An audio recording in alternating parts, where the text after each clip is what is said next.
بسم اللہ الرحمن الرحیم الحمد للہ رب العالمین والصلاة والسلام علی سیدنا و شفیعنا ابی القاسم محمد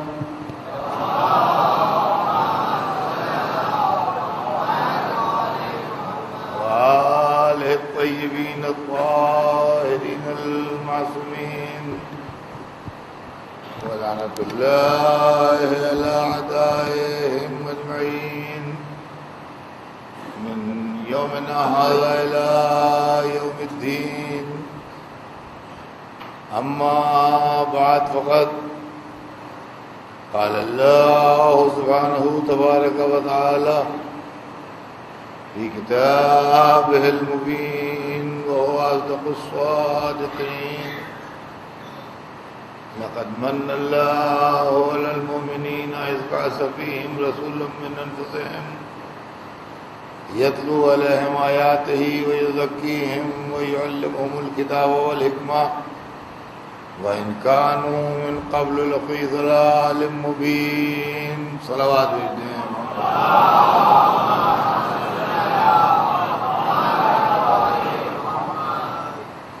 خداوند عالم قرآن مجید میں ارشاد فرما رہا ہے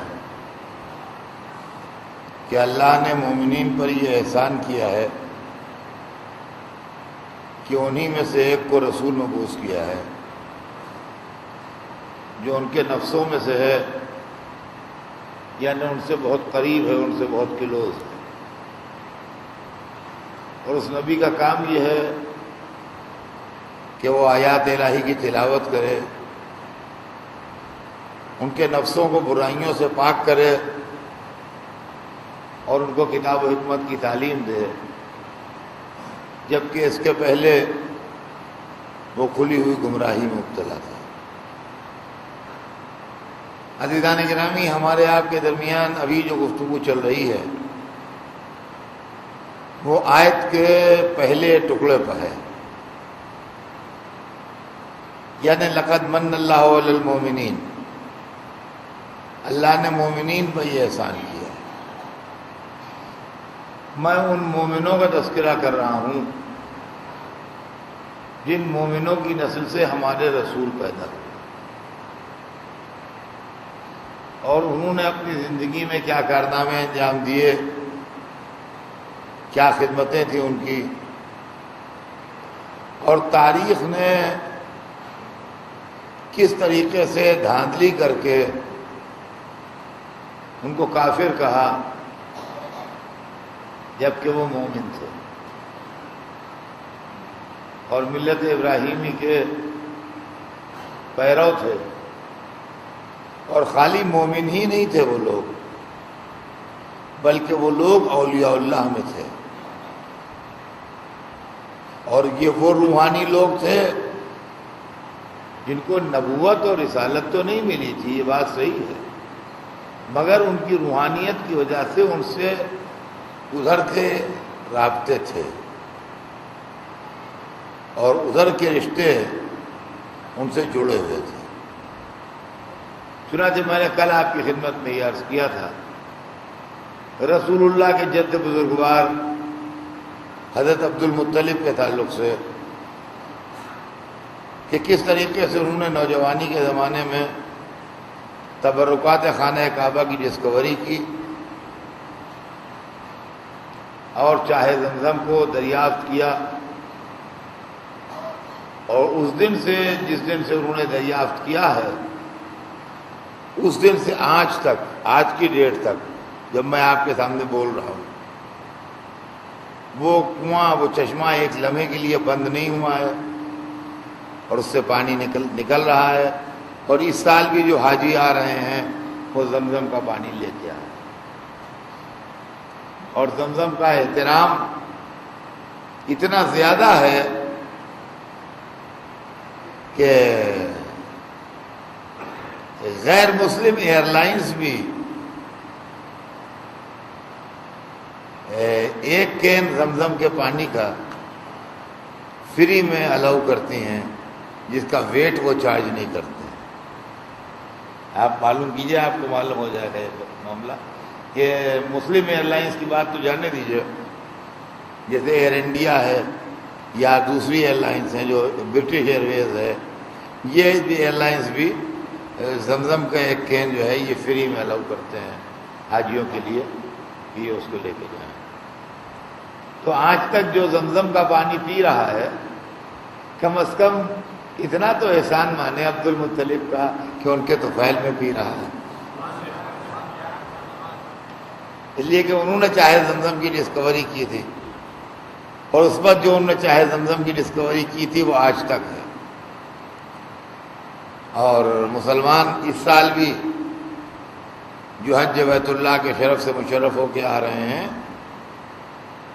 وہ اپنے ساتھ زمزم کا پانی لا رہے ہیں، اور یہ جب لاتے ہیں تو یہ لا کے اپنے گھر میں رکھ نہیں لیتے ہیں، یہ چھوٹی چھوٹی شیشیوں میں اس کو بھر کے اپنی فیملی میں، اپنے دوستوں میں، اپنے ملنے جلنے والوں میں بانٹتے ہیں، اس لیے کہ وہ پانی محترم ہے، مقدس ہے، پاکیزہ ہے، اللہ کے گھر کا پانی ہے، لہذا بطور تبرک تقسیم ہوتا ہے۔ ہمیں یہی بات بری لگتی ہے کہ جب زمزم کا تبرک بڑھتا ہے تو خوشی خوشی لے لیتے ہیں، جب محرم کا تبرک بڑھتا ہے تو اعتراض ہے۔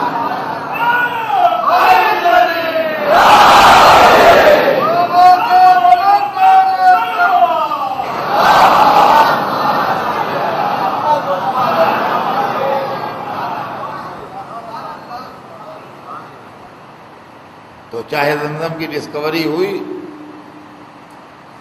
اور یہ وہی زمزم ہے جو رسول کے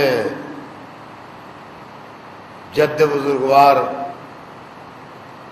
حضرت اسماعیل کے ایڑیاں رگڑنے سے زمین پر چشمہ جاری ہوا تھا، اور آج تک اس کا تقدس، اس کی پاکیزگی، اس کی اہمیت برقرار ہے۔ اور ایک نقطہ اور بھی ذہن میں رکھیے کہ کسی مسلمان کو اگر زمزم کا پانی ملتا رہے تو شاید وہ کسی اور پانی سے وضو کرنا پسند نہیں کرے گا۔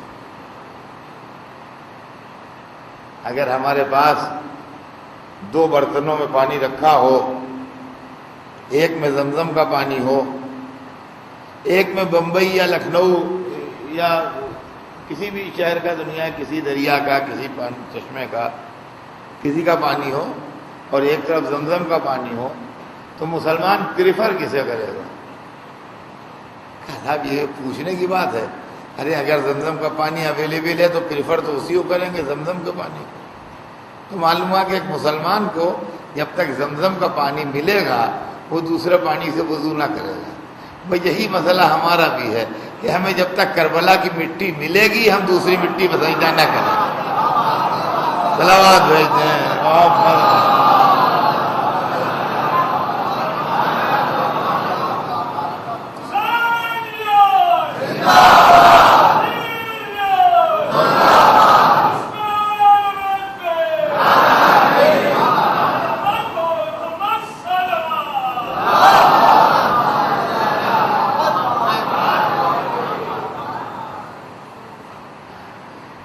تو یہ جناب عبد المطلب کا ایک بڑا کارنامہ تھا کہ انہوں نے چاہے زمزم کی ڈسکوری کی۔ اس کے بعد ان کی زندگی میں ایک بڑا امپارٹنٹ واقعہ اور ہے، وہ یہ ہے کہ انہوں نے نظر مانی خانہ کعبہ کے سامنے آ کے کہ اگر اللہ مجھے 12 بیٹے دے گا تو میں ایک بیٹا اللہ کی راہ میں قربان کروں۔ ابھی بھی لوگوں کی سمجھ میں نہیں آیا کہ وہ مومن تھے کہ کافر تھے۔ نے کہا کہ اگر مجھے اللہ 12 بیٹے عطا کرتا ہے تو پھر میں ایک بیٹا اللہ کی راہ میں قربان کر دوں گا۔ اللہ نے بیٹے دینا شروع کیے، یہاں تک کہ بیٹوں کی تعداد 12 تک پہنچ گئی، اور جب بیٹوں کی تعداد 12 تک پہنچ گئی تو اس وعدے کے سچے انسان نے یہ فیصلہ کیا کہ میں اپنا وعدہ پورا کروں گا۔ یہ قربانی نئی قربانی نہیں ہے، ان کے دادا ابراہیم نے خواب میں دیکھا تھا کہ میں اپنے بیٹے کو ذبح کر رہا ہوں، اور وہ اسماعیل کو ذبح کرنے کے لیے لے گئے تھے، لیکن دمبا آ گیا اور قربانی نہیں ہوئی۔ اسماعیل کی جان بچ گئی، دمبا آ گیا اور وہ قربانی اس وقت ملتوی ہو گئی۔ اور قرآن مجید میں بھی جو جملہ کہا گیا وہ یہی کہا گیا وَفَدَيْنَاهُ بِذِبْحٍ عَظِيمٍ، ہم نے اس لیے فدیہ بھیج دیا کہ اب ذبح عظیم ہوگا۔ یعنی جیسے آپ کسی پروگرام کو یہ کہہ کے ملتوی کر دیں کہ ہم نے یہ پروگرام اس لیے ملتوی کر دیا ہے کہ اب ہم اس کو بڑے پیمانے پر کریں گے، ہم اس کو بڑے پیمانے پر کریں گے۔ اور خدا کی قسم عالم اسلام نے اہل بیت کی دشمنی میں وہ ٹھوکریں کھائی ہیں۔ میری سمجھ میں نہیں آتا، میں کہ اب کتابیں پڑھتا ہوں تو بعض وقت تو میرے دماغ میں یہ خیال آتے ہیں کہ یہ جاہل لوگوں کو، جن کے اندر اتنی سی تمیز بھی نہیں تھی کہ کسی بات کو ڈھنگ سے سوچ سکیں، کہ علماء اسلام کا ٹائٹل کس نے دے دیا؟ اس لیے کہ ہمارے یہاں چھوٹے بچے بھی اگر اس طرح کی بات کریں تو ہم کو ڈانٹ دیں گے، جھڑک دیں گے، کیا جہالت کی باتیں کرتے ہیں۔ حسین کی قربانی کو ذبح عظیم نہ کہنا پڑے، اس لیے علماء اسلام اس کے قائل ہو گئے کہ دمبا جو ہے اس کی قربانی ذبح عظیم ہے۔ اور میں آپ کو سناتا ہوں، سن کے دماغ کے کسی گوشے میں ڈالے رہی ہے اس بات کو کہ دمبے کی قربانی کو ذبح عظیم لکھنے والے علماء نے کیا لکھا ہے۔ کہنے لگے دمبا اس لیے عظیم کہا گیا کہ وہ جنت کا دمبا تھا اور جنت کی گھاس چرتا تھا خوب، لہذا جنت کی گھاس چر چر کے بہت تگڑا ہو گیا تھا۔ چونکہ بہت تگڑا تھا اور خوب چربی چڑھی ہوئی تھی اس پر، اس لیے قرآن نے اس کو عظیم کہا ہے۔ میں سمجھوں گا خدا سمجھے ان لوگوں سے کہ جن کی عزت کام و دہن اور شکم سے آگے بڑھی نہ فکر، تو گوشت اور چربی اور کھانے پینے کے چکر میں رہ گئے۔ یہ قرآن ہے جہاں آدمی ادھر سے ادھر ہل نہیں سکتا، دو لفظیں ایک ساتھ رکھنی اتنی سی آیت میں، وَفَدَيْنَاهُ بِذِبْحٍ عَظِيمٍ، ہم نے اس کا فدیہ بھیجا، ادھر ذبح عظیم۔ عظیم و فدیہ ایک ساتھ جمع نہیں ہو سکتے۔ فدیہ ہمیشہ حقیر چیز ہوتی ہے، صدقہ جسے آپ کہتے ہیں اپنی زبان میں۔ عظیم ہمیشہ بڑی چیز ہوتی ہے۔ جو فدیہ ہوگا وہ عظیم نہیں ہوگا، جو عظیم ہوگا وہ فدیہ نہیں ہوگا۔ عربی میں جس کو فدیہ کہتے ہیں، ہاں اس کو اپنی اردو میں صدقہ کہتے ہیں۔ کسی آدمی کا لڑکا بیمار ہے، یہ تو بڑی بات، آسان بات ہے کہ آپ نے اس سے کہا کہ بھائی لڑکا اچھا نہیں ہو رہا ہے، اس کا بخار اتر نہیں رہا ہے، آپ ایک جانور قربان کر دیجیے، بکرا ذبح کروا دیجیے، غریبوں کو کھلا دیجیے، انشاءاللہ بچے کو شفا ہو جائے گی۔ تو بچے کے شفا ہونے کے لیے بکرا تو ذبح ہو سکتا ہے، لیکن اگر آپ بکرا پالے ہوئے ہیں اور بیمار ہو جائے تو یہ کہیے گا کہ لڑکے کو قربان کر دیے بکرا بچ جائے؟ ہمارا کوئی عقل کی بات ہے؟ کوئی سوچنے کی بات ہے؟ اگر فدیہ ہے تو عظیم نہیں ہے، اگر عظیم ہے تو فدیہ نہیں ہے۔ کیسے جاہل ہیں یہ علماء اسلام، جن کو عربی گرامر کی ABCD نہیں معلوم اور دعویٰ ان کو عرب ہونے کا۔ ہم انڈین لوگ سمجھتے ہیں بے عربی میں ایک ایسا پریپوزیشن ہے جو 17 معنوں میں استعمال ہوتا ہے، اس کے 17 یوز ہیں۔ ایک یوز اس کا یہ بھی ہے کہ ریزننگ دیتا ہے۔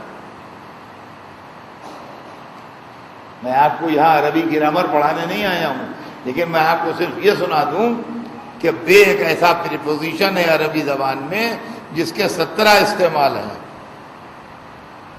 اور 17 یوز میں 17 استعمالوں میں ایک استعمال یہ بھی ہے کہ اگر کسی چیز کی ریزننگ دینا ہو کہ ایسا کیوں ہو رہا ہے تو بے کا لفظ استعمال ہو، بے کا حرف استعمال ہوتا ہے وہاں۔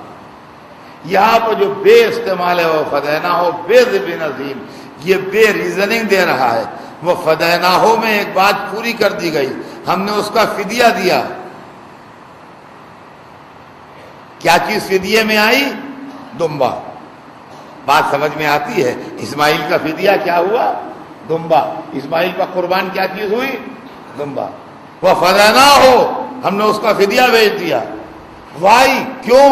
ریزننگ کیا ہے اس کی؟ بے ذبح عظیم، اس لیے فدیہ بھیجا کہ اب اس نسل میں ذبح عظیم ہو، اب اس نسل میں ذبح عظیم ہو۔ اور ذبح عظیم سے مراد واقعہ ہے کربلا ہے، جو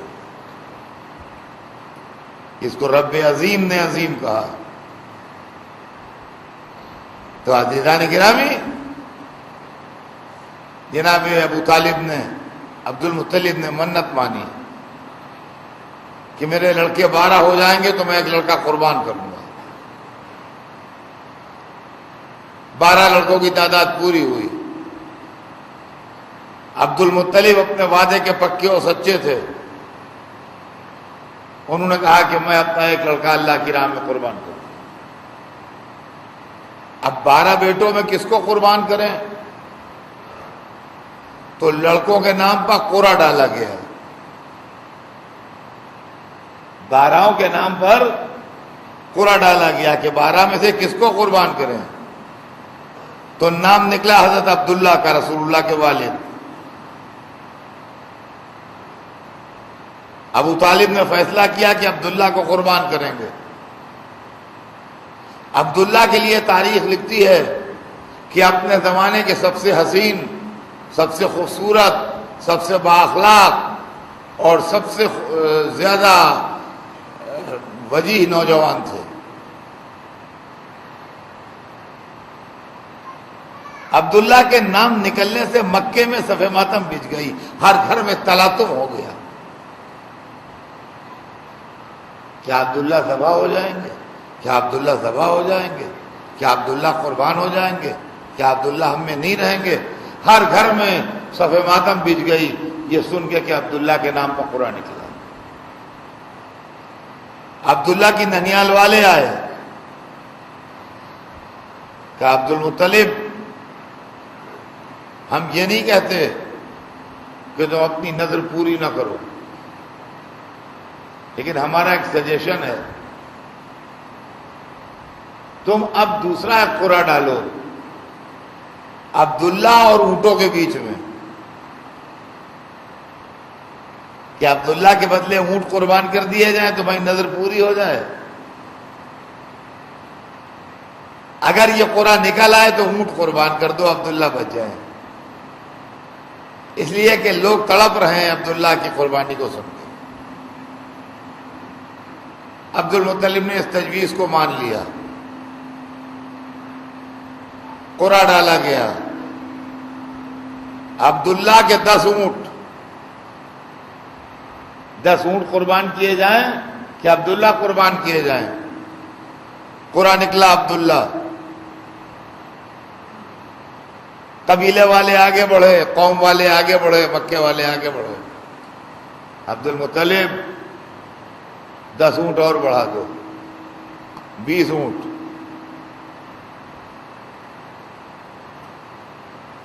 دوسرا قرآن پڑھا عبداللہ 30، عبداللہ 40، 10 اونٹ بڑھتے گئے، 50، یہاں تک کہ ہوتے ہوتے 90. اور 90 اونٹوں کے اوپر جب قرآن ڈالا گیا کہ 90 اونٹ قربان کیے جائیں کہ عبداللہ قربان کیے جائیں، قرآن نکلا عبداللہ.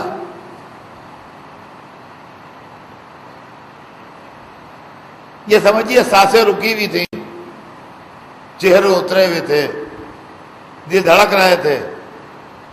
قبیلے والے آگے آئے، مکے والے آگے آئے، رشتہ دار سب آگے آئے کہ عبد المطلب بس ایک بار آخری کوشش، اس کے بعد نہیں کہیں گے. ایک دفعہ اور 100 کے اوپر ڈال کے دیکھ لو. اگر اب بھی عبداللہ کا نام قرآن نکلے تو پھر عبداللہ ہی کو ذبح کر دو، لیکن 100 اونٹوں پر ڈال لو ایک دفعہ پورا، بس آخری کوشش ہے، اس کے بعد ہم تم سے نہیں کہیں گے. تاریخ بتاتی ہے عبد المطلب نے پھر قرآن ڈالا 100 اونٹ کہ عبداللہ. اب کی قرآن نکلا اونٹ. مکے میں خوشی کی لہر دوڑ گئی، ہر ایک کے چہرے پر سرخی دوڑ گئی، ہر ایک کے رخ پر بحالی آ گئی، مبارکبادوں کے شور بلند ہو گئے. ایک معلوم ہوا عید کا ہنگامہ ہے، عبداللہ بچ گئے، 100 اونٹ قربان ہوئے. یہ اونٹ اللہ کی راہ میں قربان ہوئے، بتوں کی راہ میں قربان نہیں ہوئے، یہ سمجھ لیجیے آپ. اس کی وجہ یہ ہے کہ جب اسلام آیا تو رسول اللہ نے دادا کے اس فعل کو کنڈم نہیں کیا کہ میرے دادا مسلمان نہیں تھے، ان سے غلطی ہو گئی، بلکہ رسول مقام فخر میں کہتے تھے انا ابن الذبیحین، میں 2 ذبیحوں کا بیٹا ہوں، ایک اسماعیل جن کے گلے سے چھری پلٹی اور دوسرے عبداللہ جن کے گلے سے چھری پلٹی. صلوات بھیجتے ہیں.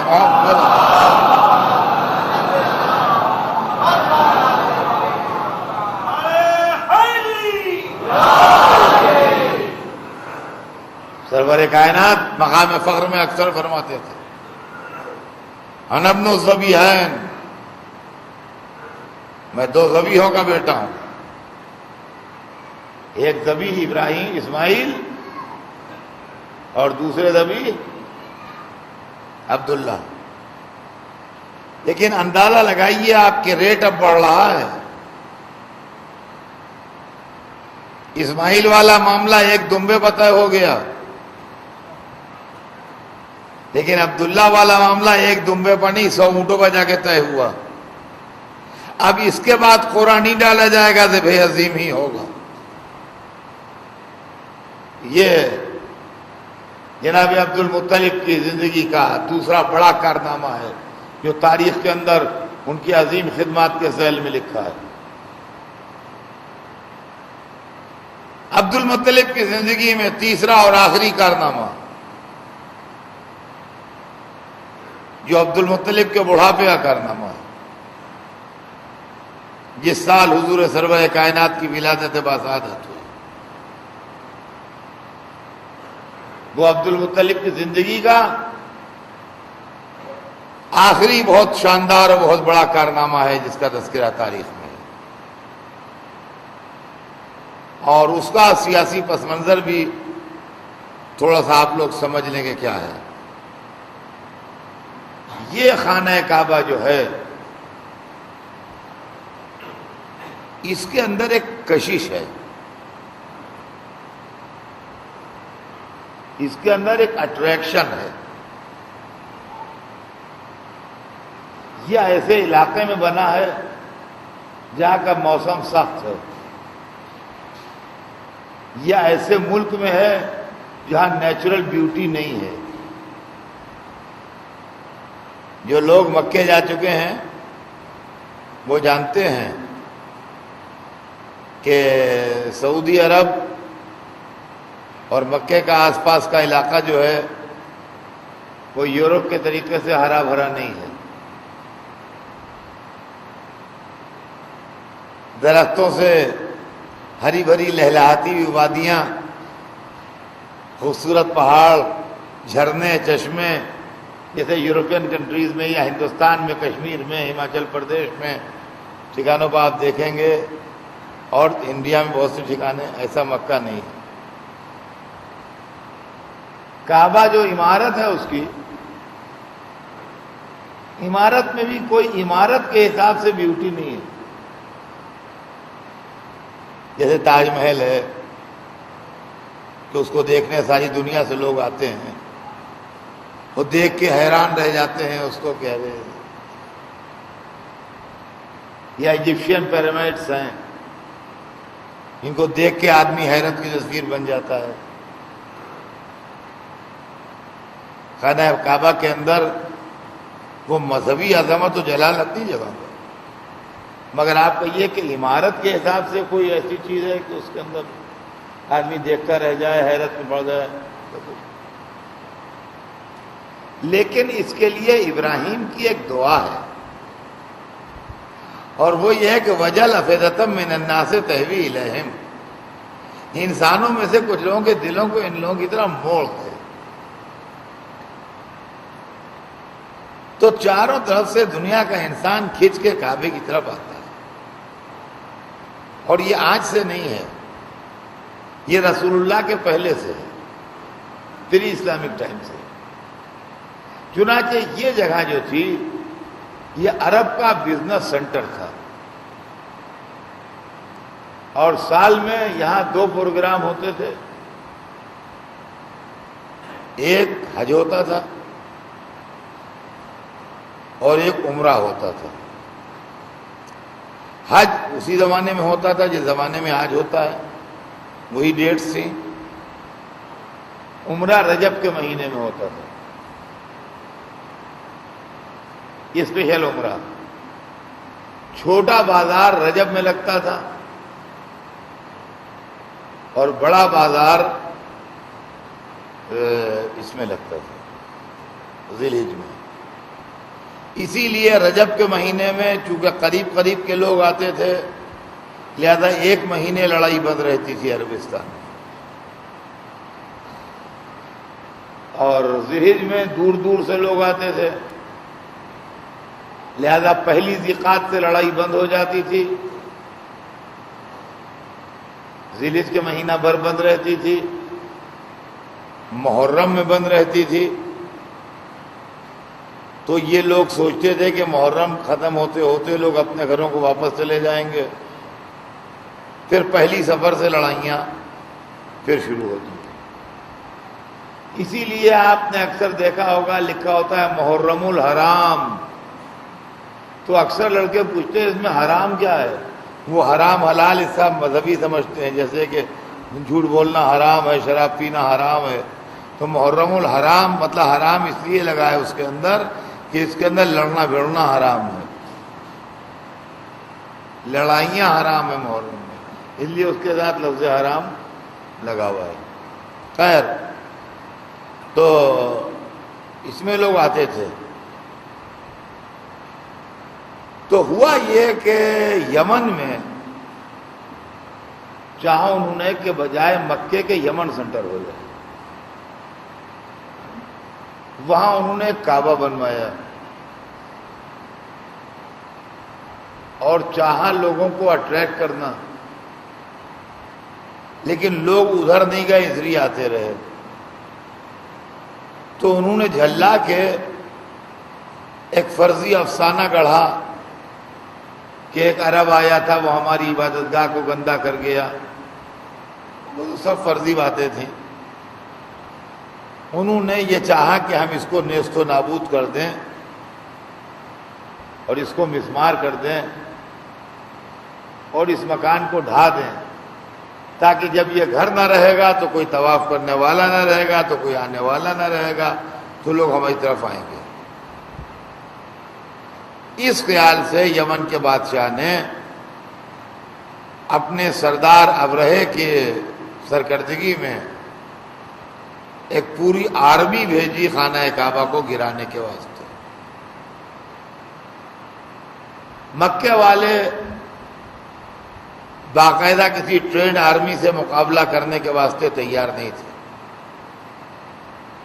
یہ قبیلے والے لوگ تھے، قبائلی لڑائیاں لڑا کرتے تھے، 100-200 ادھر سے 100-200 ادھر سے، لیکن کسی باقاعدہ حکومت کی آرمی کا مقابلہ کریں یہ ان کے بس میں نہیں تھا۔ نہ ان کے پاس وہ اکوپمنٹ تھے، نہ ان کے پاس وہ ٹریننگ تھی، نہ ان کے پاس اتنے آدمی تھے، وہ تمام چیزیں نہیں تھیں کہ باقاعدہ کسی کنٹری کی آرمی کا یہ مقابلہ کر سکیں، یہ نہیں تھے۔ چنانچہ جب خانہ کعبہ ڈھانے کے واسطے ابرہے کا لشکر آیا تو تاریخ بتاتی ہے کہ مکے والوں نے اپنے جان کے خوف سے شہر چھوڑنا شروع کیا، اور جو لوگ مکے جا چکے ہیں وہ اچھی طرح جانتے ہیں کہ مکے کے چاروں طرف جو پہاڑیاں ہیں ان میں کیوز ہیں، تو یہ لوگ نکل کے ان کیوز میں جا کے بیٹھ گئے، اور ادھر یہ اطلاعات آنے لگیں تو اس کا لشکر مکے کے باہر آگے آئے۔ مکے کے باہر چراگاہ تھی، اور چراگاہ میں عبد المطلب کے اونٹ وغیرہ چلا کرتے تھے۔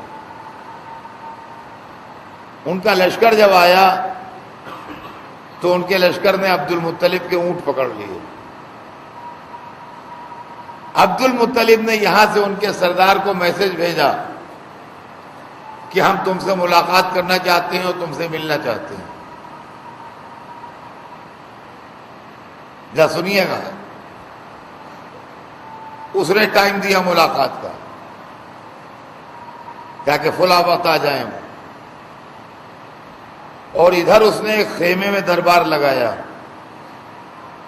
دربار کی سچویشن یہ تھی کہ مین تو اس نے تخت بچھوایا ہے، اس تخت پر تو خود بیٹھا، اور جتنے درباری اس کو بٹھانا تھے اتنی کرسیاں لگوائیں گن کے اس نے۔ اگر وہ چاہتا تھا کہ 100 آدمی اس کے پاس بیٹھے ہیں تو اس نے گن کے 100 کرسیاں لگوائیں، ایک کرسی بھی ایکسٹرا نہیں، اور اس نے کہا کہ سب لوگ اپنی اپنی کرسیوں پر آن کے بیٹھ جانا، اور جب قریش کا سردار آئے تو خبردار کوئی اس کی تعظیم کو نہ اٹھے اور کوئی اپنی کرسی نہ چھوڑے، وہ اس تخت کے سامنے کھڑے کھڑے بات کرے گا مجھ سے اور میں اس سے بات کروں گا۔ کوئی آدمی اپنی کرسی نہ چھوڑے، وہاں کرسی ایکسٹرا تھی نہیں، وہ خود تخت پر بیٹھا ہوا ہے۔ یہ سارا انتظام کرنے کے بعد اس نے حضرت عبد المطلب کو ٹائم دیا، کہا آئیے۔ عبد المطلب چونکہ اللہ کی طرف سے ان کو ایک جلالت و ہیبت ملی تھی، جیسے ہی اس کے خیمے میں داخل ہوئے سب سے پہلا شخص جو تعظیم کو اٹھا وہ خود تھا۔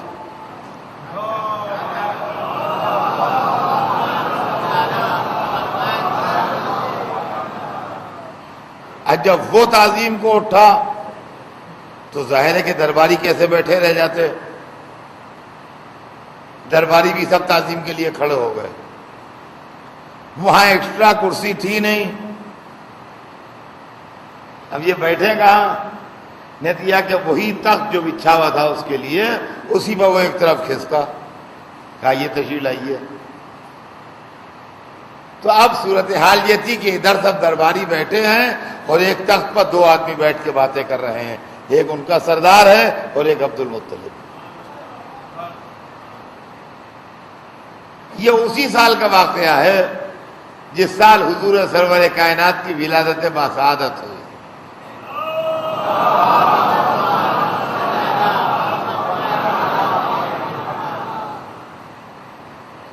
آپ جا کے بیٹھے وہاں، اور جانے کے بعد اس نے کہا کیسے تشریف لائے، کیا بات ہے؟ تو ہم نے بڑے سمپل انداز میں بڑی سادگی سے کہا کہ تیرے لشکر نے میرے اونٹ پکڑ لیے ہیں، میں یہ کہنے آیا ہوں کہ بھائی میرے اونٹوں کو چھوڑ دے۔ وہ یہ سن کے اچھل پڑا، ایک دم حیران رہ گیا۔ وہ سر سے پیر تک ان کو دیکھنے لگا، وہ اپنی حیرت کو کنٹرول نہیں کر سکا، چھپا نہیں سکا۔ کہنے لگا ہاں، ارے آپ کا جیسا بڑا سردار، شاندار انسان، تعجب ہے کہ آپ 4 اونٹوں کے لیے آئے میرے پاس، اور جس گھر کے متولی ہیں اس کے لیے آپ نے کچھ بھی نہیں کہا مجھ سے۔ آپ جس گھر کے متولی ہیں اس کے لیے آپ نے کچھ بھی نہیں کہا مجھ سے، اور 4 اونٹوں کے لیے آپ میرے پاس دوڑے آئے۔ مجھے تو حیرت ہو رہی ہے کہ آپ کس ٹائپ کے آدمی ہیں۔ یہی کہلوانا چاہتے تھے، ورنہ جو 100 اونٹ کاٹ کے قربان کر دے وہ کھلا دے، اس کو پرواہ کیا ہے؟ یہی اس سے کہلوانے کے لیے گئے تھے۔ اور جب اس نے وہ بات کہہ دی کہ آپ کا ایسا شاندار سردار ہو 4 اونٹوں کے لیے آیا ہے، تو کہنے لگے بات یہ ہے کہ اونٹ میرے ہیں تو مجھے اپنے اونٹوں کی فکر ہے، گھر جس کا ہے وہ بچائے گا، جس کا گھر ہے وہ بچائے گا۔ اب سمجھے آپ، اب بھی کہے جائیے گا کہ ابو طالب کافر تھے، عبد المطلب کافر تھے، کہ جس کا گھر ہے وہ بچائے گا۔ اور عزیزان گرامی، جس کا گھر تھا اس نے بچا لیا۔ یہ واقعہ جو ہے یہ مجھے بہت دل سے بہت پسند ہے، اور میں اس کو ہمیشہ پڑھا کرتا ہوں، اور مجلسوں میں نے بمبئی میں بھی کئی دفعہ پڑھا ہے۔ اس لیے میں نے پڑھا ہے کہ جیسے کعبہ محترم ہے ویسے ہی حسین کی عزاداری محترم ہے۔ تو جو عزاداری پہ حملے ہوتے ہیں ہمیں اس کی پرواہ نہیں ہے کہ عزاداری ختم ہو جائے گی۔ عزاداری تو کعبے کی طرح ہے، جس نے وعدہ کیا ہے وہ بچائے گا۔ ہمیں اپنے اونٹوں کی فکر پڑی رہتی ہے کہ یہ ماتمدار جو ہے ان کو کوئی پکڑ نہ لے جائے۔ صلوات کہتے ہیں محمد۔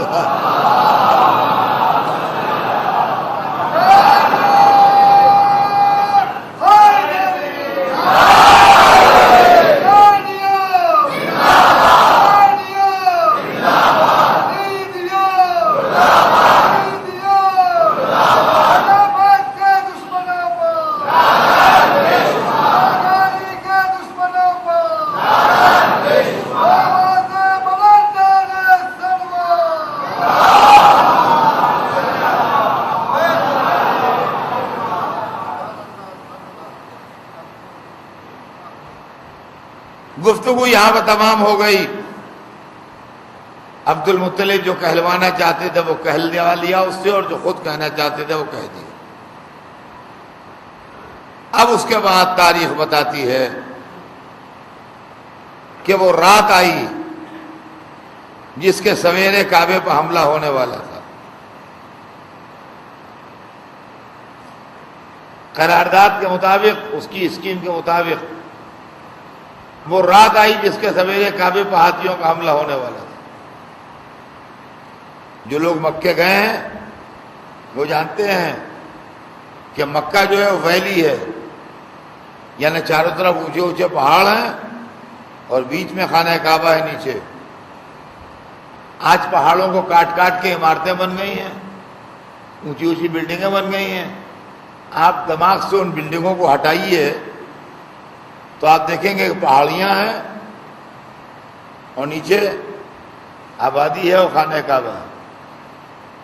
وہ رات جب آئی تو تاریخ بتاتی ہے کہ لوگ اپنا سارا سامان لے کے مکے سے باہر چلے گئے، یہاں تک کہ جو پیٹس تھے، پالو جانور، وہ بھی لوگ لے گئے۔ کسی کے یہاں کا طوطا پلا ہوا ہے تو اپنا طوطا لے گیا، کسی کو مرغیاں پلی ہیں تو اپنی مرغیاں لے گیا، کسی کے یہاں بکری پلی ہے تو اپنی بکری لے کے چلا گیا۔ مطلب یہ ہے کہ چھوٹے چھوٹے بلی ہے تو بلی لے گیا اپنی۔ مطلب یہ وہاں پر کوئی تھا ہی نہیں۔ اور اس رات جس کو سویرے کعبے پر ہاتھیوں کا حملہ ہونے والا تھا، مکے شہر میں صرف سانس لینے والے 2 آدمی تھے، ایک عبد المطلب عرب کا بوڑھا سردار اور دوسرے اس کا جوان بیٹا ابو طالب.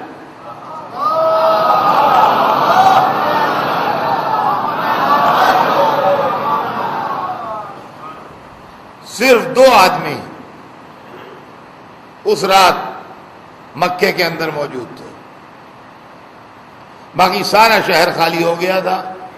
نہ آدمی تھا کوئی مکے کے اندر، نہ جانور تھا کوئی مکے کے اندر، کوئی نہیں تھا.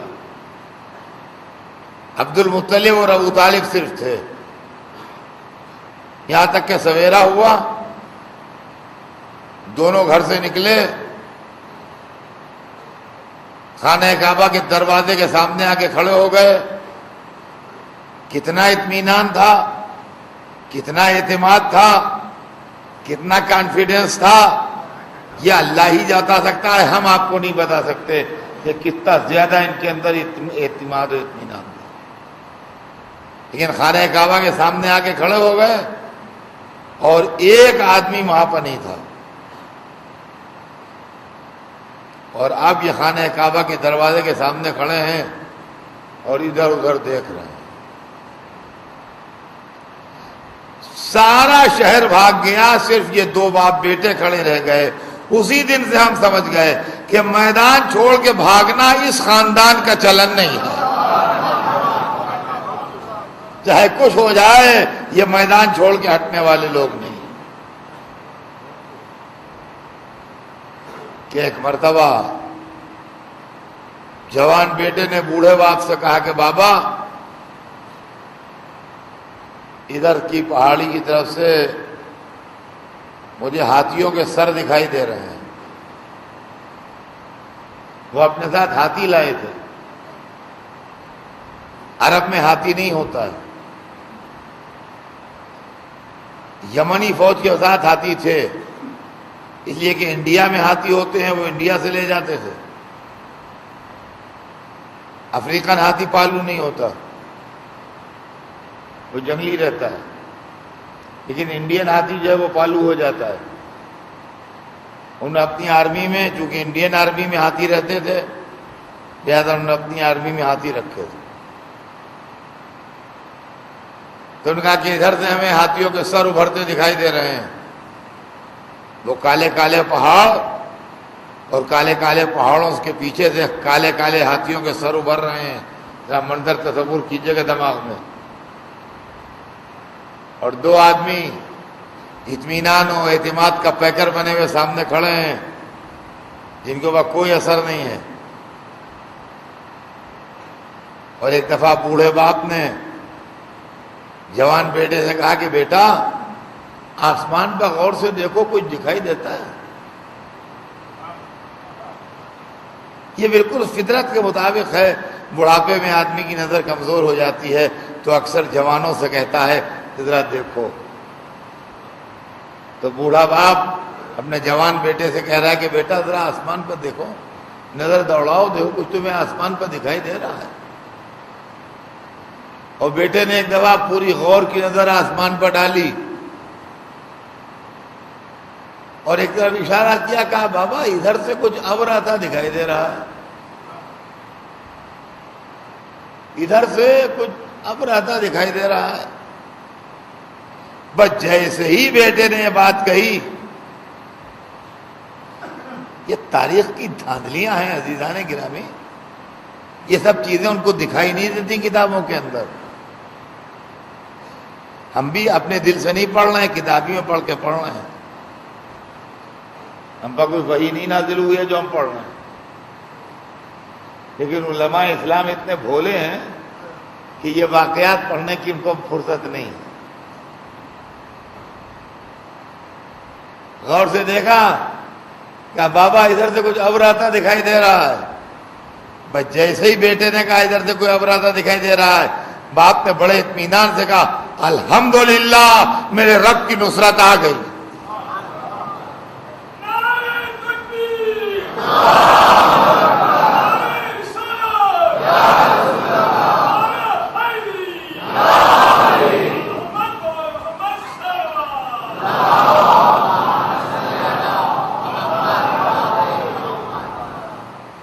کہ الحمدللہ میرے رب کی نصرت آ گئی. اور یہ کہتے کہتے ایک دفعہ وہ ابر جو تھا، جو دور سے بیٹے کو ابر دکھائی دے رہا تھا، وہ ابر نہیں تھا، وہ چونکہ دور تھا ذرا، لہذا وہ دور سے کالا ابر سمجھ میں آ رہا تھا. جیسے وہ قریب آیا، اس ابر نے ڈائیو ماری تو معلوم ہوا وہ ابر نہیں ہے، وہ ابابیلیں ہیں، وہ ابابیلیں ہیں. اور قرآن مجید نے اس کی تصویر کشی کی ہے. اب میں اس کے لیے آپ کو کیا سناؤں؟ آپ قرآن مجید کے اندر سورہ پڑھ لیجیے. الم تری کیف فعل ربک باصحاب الفیل. کیا تم نے نہیں دیکھا کہ تمہارے رب نے ہاتھی والوں کے ساتھ کیا سلوک کیا؟ قرآن مجید میں سورہ موجود ہے، اٹھا کے پڑھ لیجیے. کیا تم نے نہیں دیکھا کہ تمہارے پروردگار نے ہاتھی والوں کے ساتھ کیا سلوک کیا؟ علم یجل کیدہم فی تضلیل. کیا ان کی مکاریوں کو رسوائی سے ہمکنار نہیں کر دیا؟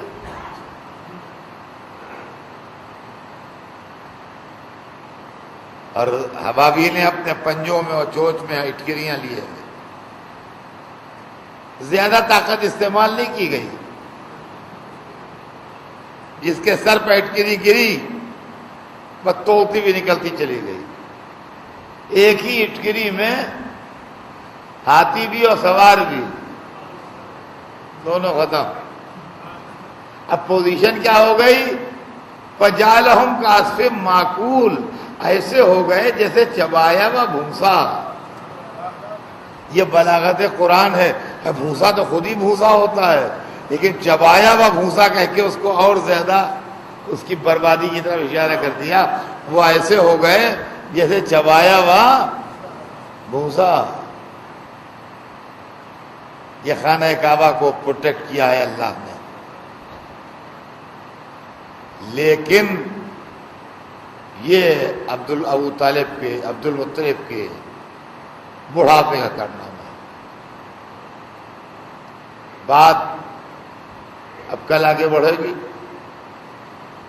مجھے اپنے بیان کے دوسرے حصے کی طرف بھی آنا ہے. تو ابھی پہلے ہی ٹکڑا چل رہا ہے، لیکن بہرحال بات کل آگے بڑھے گی. آج تو مجھے صرف اتنا عرض کرنا ہے کہ ایک نقطہ ہمیشہ ذہن میں رکھیے گا، اور تاریخ جب پڑھیے آنکھیں کھول کے پڑھیے، آنکھیں بند کر کے نہ پڑھیے. یہ واقعہ اس سال کا ہے جس سال رسول اللہ پیدا ہوئے ہیں.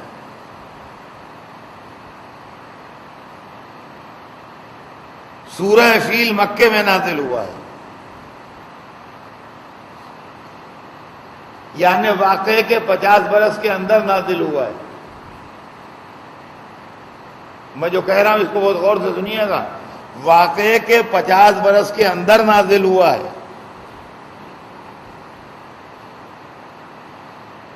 50 برس کا فاصلہ اور ڈسٹینس بہت نہیں ہوتا. قرآن میں حضرت موسیٰ، حضرت عیسیٰ، حضرت نوح، حضرت ابراہیم کے جو قصے ہیں، ان کے لیے کوئی دشمن اسلام کہہ دے کہ ارے یہ تو یوں ہی ہے، کسی نے دیکھا ہے.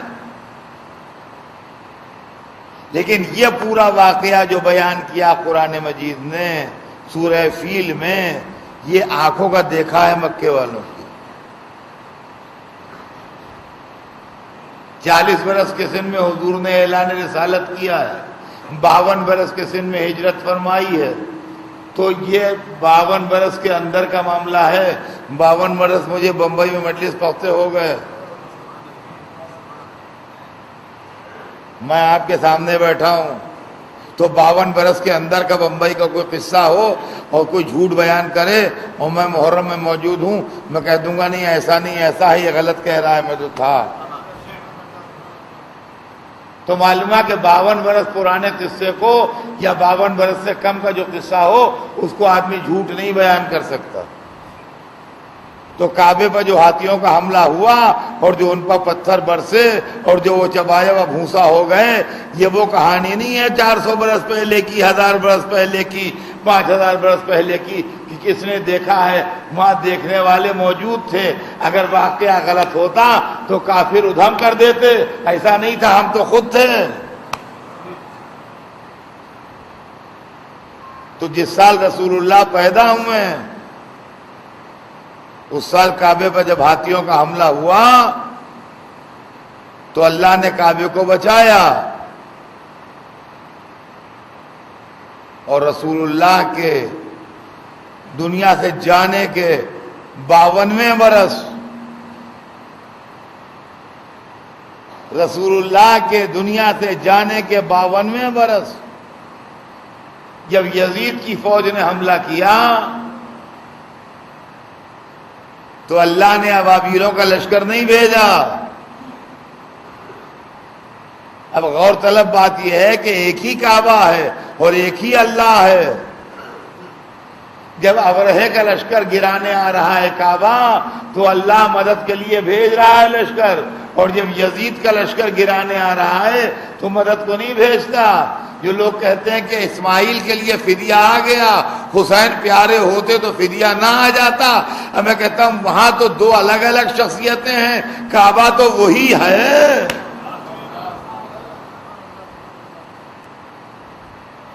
اس دن کعبہ پیارا تھا جو آپ نے ابابیلوں کا لشکر بھیج دیا، اور اس دن کعبہ پیارا نہیں تھا جب یزید کا لشکر خانہ کعبہ کے اوپر آگ برسا رہا تھا اور پتھر برسا رہا تھا اور بمباری کر رہا تھا، جس سے کعبے کی دیوار گر گئی، کعبے کا پردہ جل گیا، تبرکات کعبہ جل گئے، کعبے کے چاروں طرف لاشیں بکھری ہوئی تھیں.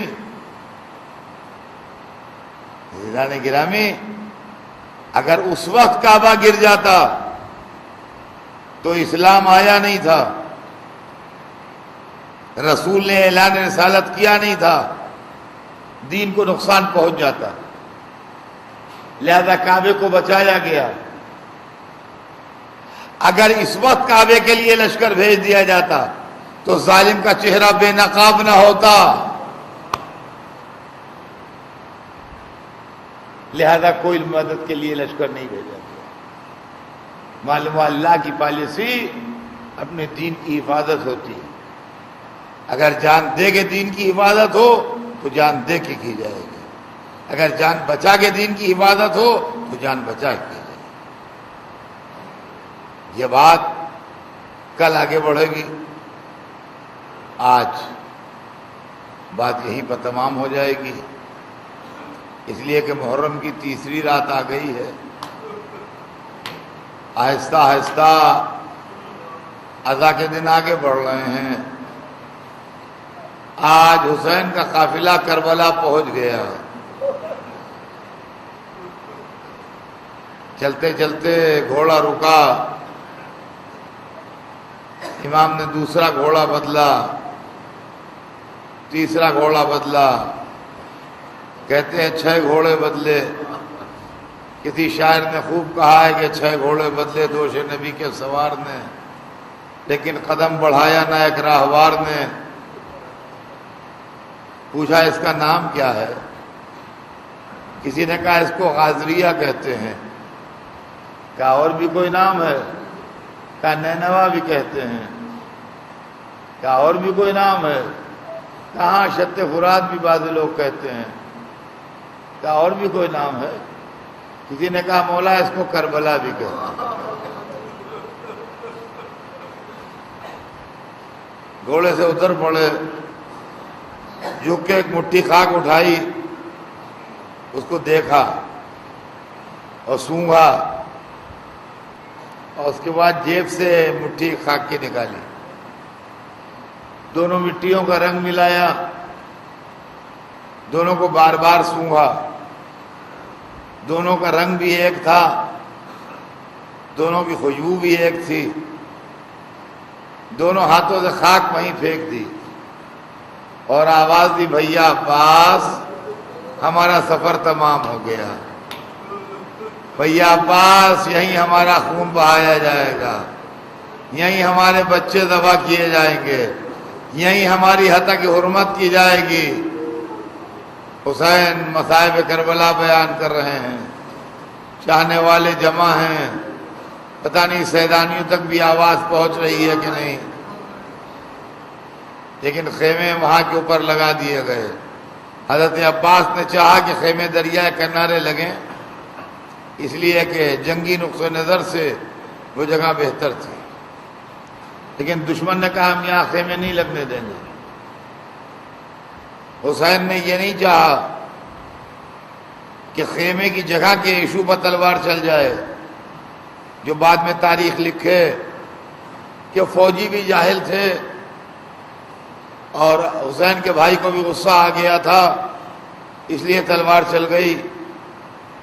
وہ تلوار جو حق و صداقت کے لیے چلنے والی ہے، وہ تلوار جو دین کی زندگی کے لیے چلنے والی ہے، وہ خیموں کی جگہ کے لیے نہیں چلے گی۔ حسین نے کہا بھیا عباس، خیمے ہٹا دیں۔ جلتی ریتی پر خیمے برپا کیے گئے، دریا سے دور خیمے برپا کیے گئے، لیکن آج کربلا آباد ہو گئی۔ زمین کربلا پہ حسین پہنچ گئے، وادگاہ پہ پہنچ گئے، کربلا آباد ہو گئی۔ روایت میں ہے کہ یہ مٹی حسین کے گھر میں ہمیشہ سے تھی۔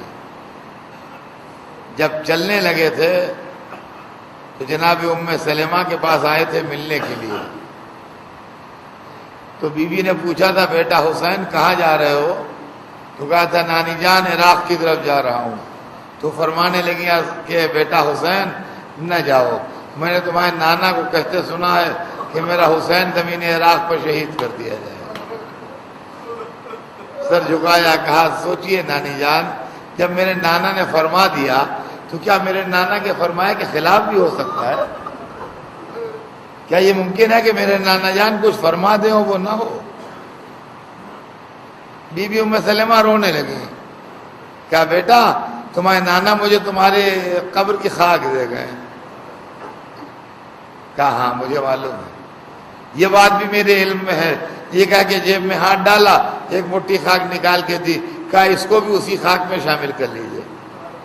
لیجیے حسین چلے گئے، بی بی ام سلمہ نے حسین کی دی ہوئی خاک بھی اسی خاک میں شامل کر لی جو خاک رسول اللہ دے گئے تھے، اس لیے کہ اطلاع دے گئے تھے کہ ام سلمہ جب میرا حسین مار ڈالا جائے گا تو یہ خاک خون میں تبدیل ہو جائے گی، یہ مٹی نہ رہے گی۔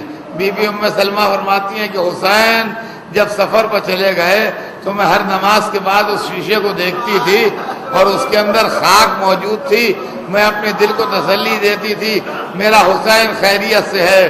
یہاں تک کہ آسمان پر محرم کا چاند نکلا، کہتی میرا اضطراب بڑھنے لگا، مگر میں ہمیشہ خاک کو دیکھتی تھی، خاک اپنی اصلی حالت میں رہتی تھی، میرا دل اطمینان سے ہو جاتا تھا حسین خیریت سے ہیں۔ یہاں تک کہ محرم کی 10ویں تاریخ آ گئی، کہتی میرے دل کا اضطراب بہت بڑھ گیا، میں بار بار شیشے کو دیکھتی تھی مگر شیشے میں خاک موجود تھی۔ فرماتی ہیں کہ عصر کے وقت مجھے نیند آ گئی، میں نے رسول اللہ کو خواب میں دیکھا کہ سر پر امامہ نہیں ہے، دوش پر ردا نہیں ہے، سر اقدس پر خاک پڑی ہے، آنکھوں سے آنسو جاری ہیں۔ کہا میں نے یہ حال دیکھ کہ یا رسول اللہ کیا حال ہے؟ تو رونے لگے، کہا ام سلمہ میرا حسین مار ڈالا گیا، میں مقتل حسین سے آ رہا ہوں۔ بی بی کہتی ہیں اب جو میری آنکھ کھلی میں نے شیشہ دیکھا تو خون تازہ جوش مار رہا تھا، کلیجہ دھام کے بیٹھ گئے۔